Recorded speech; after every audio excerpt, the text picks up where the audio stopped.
You're listening to The World at 8 with Lynn Mozart.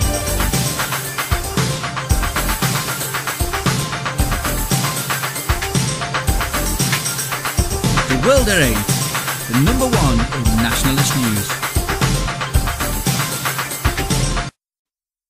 Highlights of the news today, Wednesday the 20th of March. British afraid to challenge radical Islam. London working to become Western hub for Islamic finance. Aberdeen Episcopal Church opens doors to Muslim worship. And the Cypriots thought it couldn't get much worse. EU to undermine national homogeneity. Bavarian minister accuses Italy of immigrant dumping. Egypt tourists arrest for blasphemy. Egypt minister, heavenly religions call for peaceful coexistence. 22-ton bridge disappears overnight. Thought for the day, immigration, past and future. And finally, a real cock-up, or is it?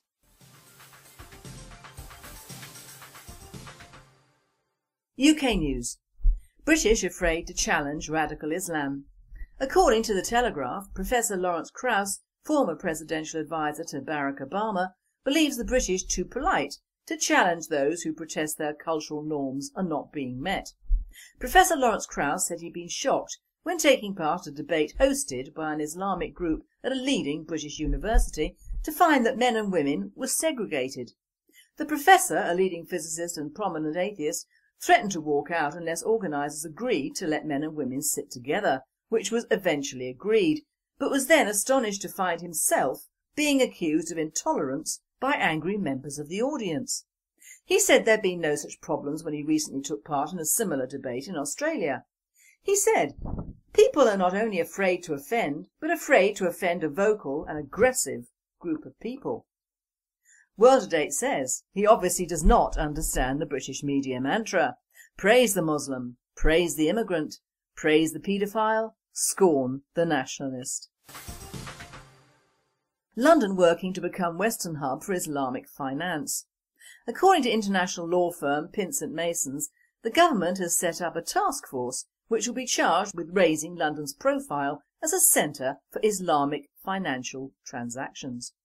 The UK's first Islamic finance task force will be led by Greg Clark, Financial Secretary to the Treasury and Foreign Office Minister Baroness Vorsey.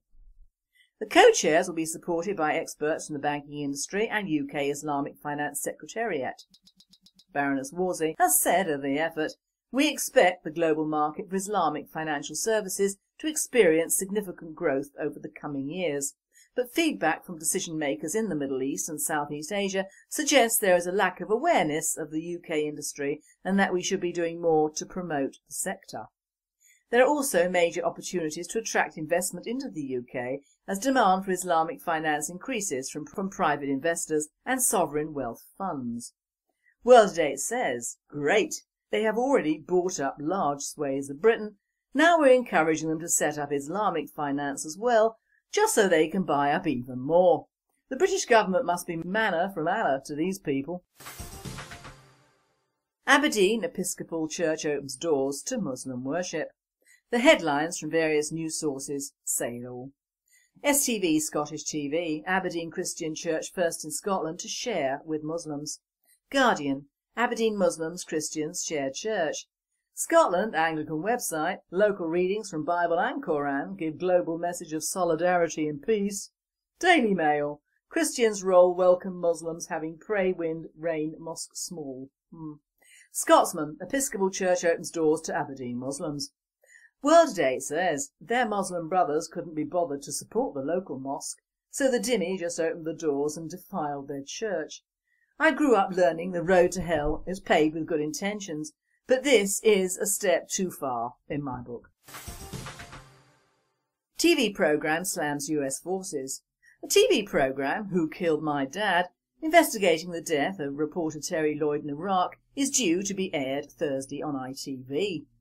World at 8 just has to comment on the double-page spread in the Mail on Sunday, which does nothing to insert any common sense into the tragedy. Terry Lloyd was a reporter, and in this instance he was on a war front, in a time of war, with all the rules that should engender. If I was an American tank driver and was in danger of losing my life from the drivers of an unmarked Iraqi jeep, I would fire. It states wrongly in the Mail that the markings clearly showed the jeep was marked TV. Yup, on the side panels, which are not clear on an oncoming vehicle proceeding at speed. It's only the Brits who send soldiers out as target practice for the terrorists on the rule that the soldiers do not open fire first. The Americans, thank God, do not. That is the trouble with the media.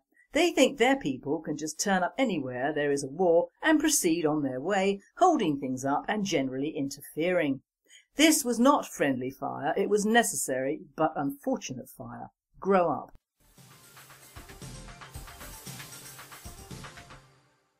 European news, and the Cypriots thought it couldn't get worse. The EU Observer reports as Cyprus rejects bailout deal, Germany has warned Cyprus that the European Central Bank, ECB, will pull the plug on its two largest banks in the absence of a bailout programme, and said the terms of the rescue will not change. The Cypriot Parliament early on Tuesday rejected a €10 billion bailout deal, which included a controversial plan to take €5.8 billion from ordinary people's bank accounts in a one-off tax.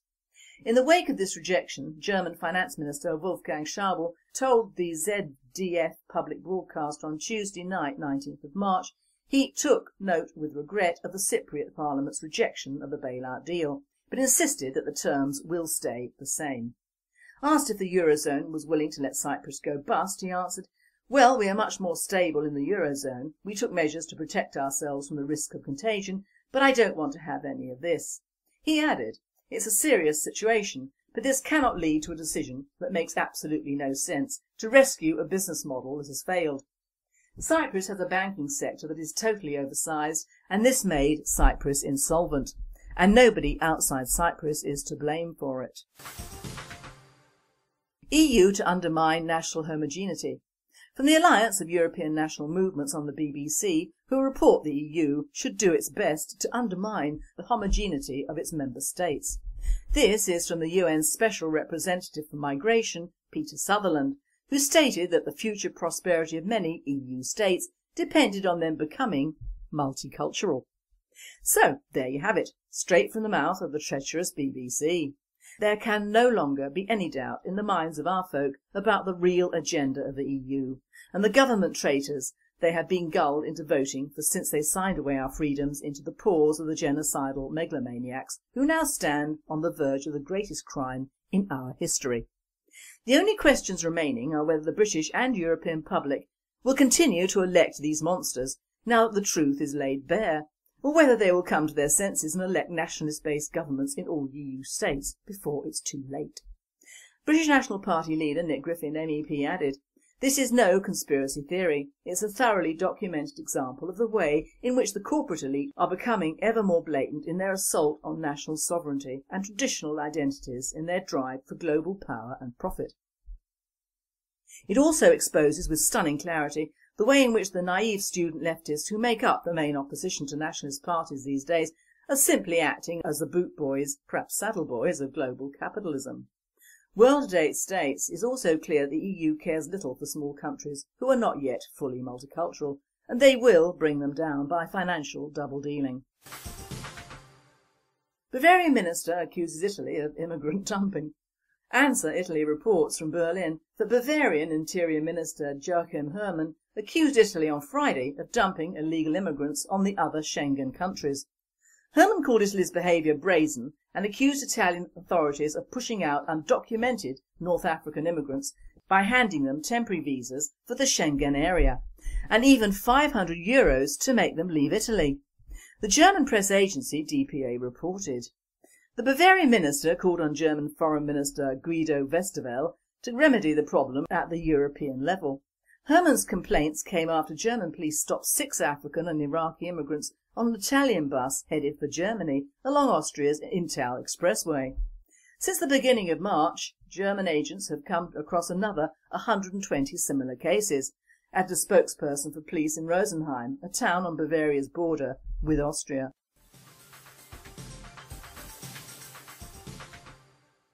World news. Egypt tourists arrest for blasphemy. FrontPageMag.com carries the story Egypt may allow citizens' arrest of Western tourists for blasphemy. Egypt's tourism sector was doing really badly, so the Muslim Brotherhood regime decided to finish it off. I don't recall even the Saudis allowing freelance blasphemy arrests. And this is taking place in a country where much of the population thinks that being a member of a non-Islamic religion is blasphemy and being a Westerner means you are a spy. The Egyptian Prosecutor General for the Muslim Brotherhood regime has enacted a new law permitting ordinary Egyptians to make what amounts to carte blanche arrests of foreigners in Egypt for things like suspicion of spying or blasphemy, or pretty much anything else that goes against Egypt's Sharia-based legal code. Many tourism agents called the head of Egypt's Coalition to Support Tourism CST, Ihab Musa, in alarm. He told Aram Online that they wanted to confirm the rumour over what they feel is a strange decision. If a tourist rebuffed an Egyptian merchant, refusing to buy something, the merchant might accuse the tourist of spying and arrest him, he said. Musa claims that tourists would then be mistreated and blackmailed in Egypt. Egypt has fallen to the lowest rank out of 140 countries in terms of safety and security, just behind Pakistan, Chad and Yemen in the World Economic Forum Travel and Tourism Competitiveness Index released last week. So if you have to choose between a tourism trip to Pakistan or Egypt, jump into the ocean. It worked for the Israelites. World Today says, I'm torn here.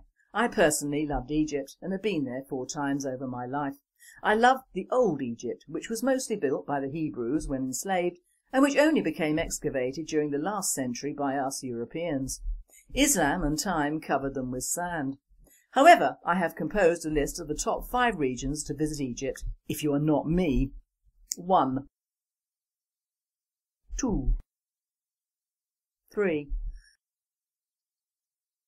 4, 5.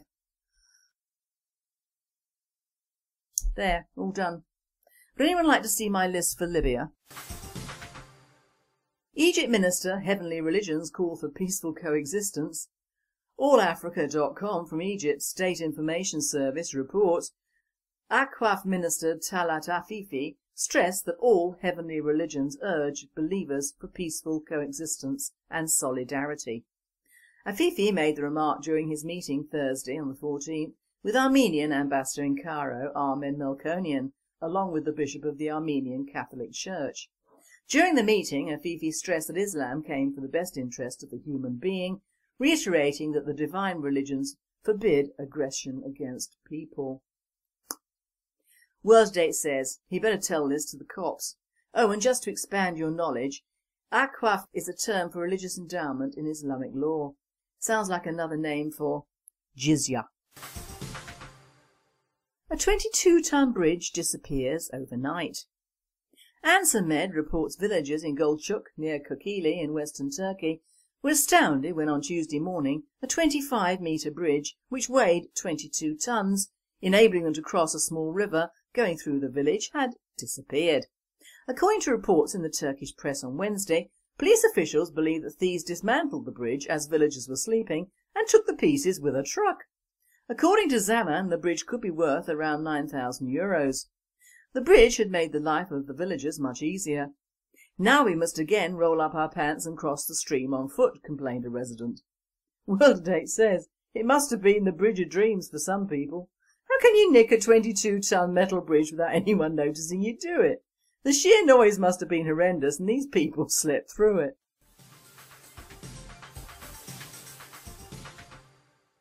Thought for the day, immigration, past and future. Now on Monday I talked about the communist Holocaust and attendant details. Now I'm talking on my favourite subject, immigration, but in relation to another reality in the past and a true reality in the present and future of the UK. What do you think that countries like China or Russia would have done in the 1930s had they had an immigrant population as large as the UK and Europe have combined? Do you think the communist regime would have not only killed their own but extended it to immigrants in equally large numbers? Or do you think the Marxist ethos would have worked in favour of these people, as it seems to do in certain European countries in the present day? Do you think if Germany, under the Third Reich, had had the huge number of Turkish and other immigrants, they would have centred on the Jewish population only, or would they have persecuted their newcomers as well? These may seem odd questions, but a Holocaust can and does occur against peoples other than those of the Jewish faith.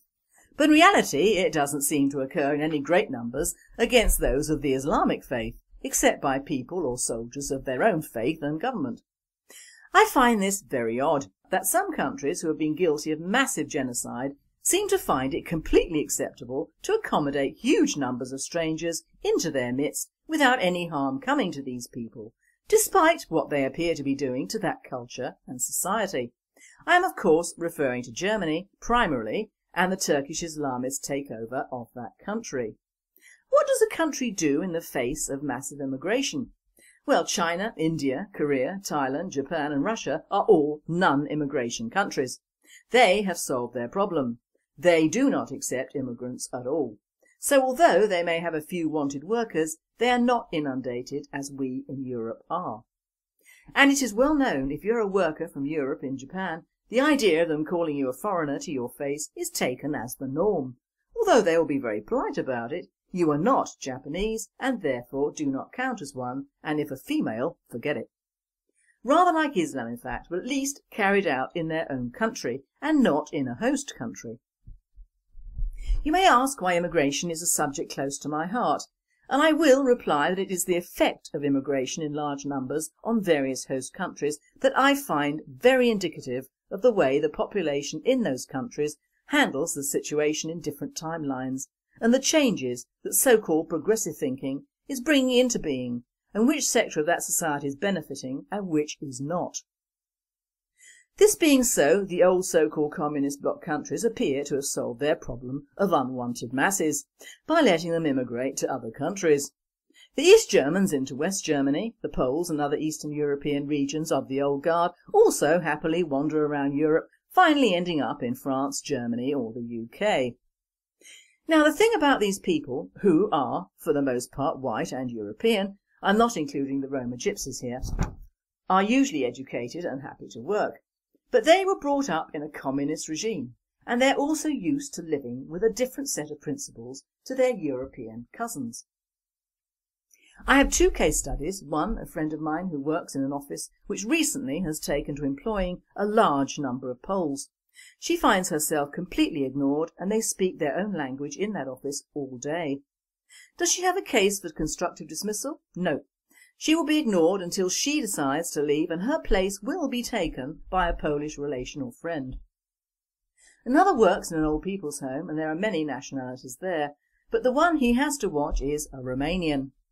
This Romanian was brought up in the days of a totalitarian state and has no hesitation in reporting what are very minor problems she might have with other personnel to their HQ. That is the way she's been brought up, to report and denigrate her colleagues to gain influence at the top. Now these people are in England and this is not the way the Brits operate at all. It's foreign to us, and even more so now we've been Americanised for the last 30 years. That is, of having an office family and no I in team crap. Team leaders and motivational meetings and group hugs all round, but as you can see, a very real anathema to the Eastern European problem, which will get more so as we receive more of them into our country. They, like any others, bring their own social and cultural mores with them and use them. In fact, in this country today there's almost a Third Reich-like palpable fear not only in the workplace but amongst the general public, and immigration always rears its very ugly head. It would appear that our cousins in Europe, and indeed us, are gradually being taken over, rather like the pod people in Invasion of the Body Snatchers. Everyone knows things have changed and will change more, but they're afraid to say so in public for fear of being accused of being racist. Now that term brings out the beast in me, as you all well know. But is it racist to object to your child being brought up with another person's religion and culture? Is it racist to see your country go through drastic changes that only help the newcomers? Is it racist to see more and more black on white crime going virtually unreported and unchallenged? For example, a dog savaged by a pit bull in Bedfordshire, the owner took a picture of the attacking animal's owner and he looks Asian or some such to me. He also gave false details and is still eluding the Beds police as he will. Now this small incident is just a sample of the news now, today in the UK. There are just so many awful things that would not happen if we hadn't encouraged immigration on a huge scale for the last 40 years. That is a fact. In a pre-budget report last night, it was announced on the ITV News, who seem to have got their new logo straight off Al Jazeera, that there'll be cuts of £2.5 billion coming out of the Home Office. However, all immigrants will be pleased to know that hospitals, education and foreign aid will be exempt from this. In fact, more money will be shovelled into those things which are classed as capital spend, for that reads spend on foreigners, namely more housing and national health care, and their families, if there are any left, will be provided for under the foreign aid budget. This way, they're in a win-win situation, and we are in a lose-lose one. Already there is to be a union strike today from the PSC union on previous cuts, so God knows what will happen when these new cuts get into being. If you think we in the UK don't help immigrants enough, wait for this one to kick in. From 2015 there is to be a child voucher scheme, which means the government will pay up to 20% of childcare charges for each child under 12, and they're calling it capital spending.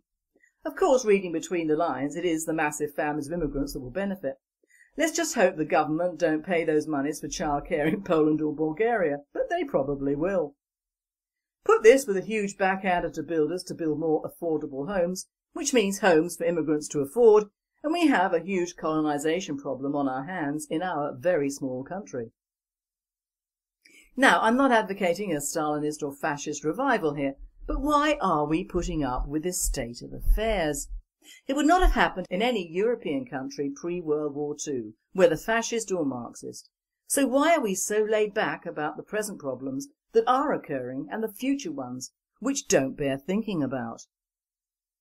We have militant Islam on the move whether we acknowledge it or not, and a massive Islamic presence in all Western European countries. The EU is encouraging all countries to be more multicultural, but in truth this multiculture is almost exclusively Muslim. To get an idea, I have a figure from 2009 from a small area in northern England, which includes Preston, Manchester, Oldham, Rochdale and Bradford. There were then 441 mosques or Islamic places of worship, and the attendance of males nearly 4 years ago was then 331,650. Now this is England, and that was a small part of our country some years ago, and you think it won't or hasn't got much worse. The similarities on pre-World War II conditions financially in Germany and the present UK and other parts of Western Europe cannot be ignored. Germany had a population of some 500,000 Jews in 1933, which was 0.75% of the total German population, and pre-war in England there were 300,000 Jews, which was then 0.65% of our population. Now there are 3.5 million Muslims, mainly of Turkish origins, in Germany, and recent stats show this will increase considerably. In the UK we have 2.9 million Muslims, and unchecked this will reach nearly 6 million by 2030. Actually, I give it a much shorter timeline myself, and bear in mind we are very much smaller than Germany. Now, given these stats, knowing how our freedoms are impinged on already, including our religious freedom, how long do you think it will take us to have a drastic rethink on the immigration front? Not brought about by race or religious hatred, but a sheer determination not to go down with the ship, and in fact to steer our ship into calmer waters. And finally, a right real cock-up, or is it? Or penis-snatching panics resurface in Africa. In a recent issue of Pacific Standard magazine, Louisa Lombard, an anthropologist at the University of California in Berkeley, described visiting a small town in the Central African Republic where she encountered two men who claimed their penises had been stolen. It seems that the day before, a traveller visiting the town had shaken hands with a tea vendor who immediately claimed he felt a shock and sensed that his penis had shrunk. He cried out in alarm, gathering a crowd, and a second man then said it also happened to him. This is not the setup to a joke. It is a real psychological disorder called Coro, in which victims, mostly men but sometimes women, come to believe that their genitals are shrinking or retracting into the body. The concern is not only for their sexuality but also for their lives, since they believe that the condition may be life-threatening if not reversed.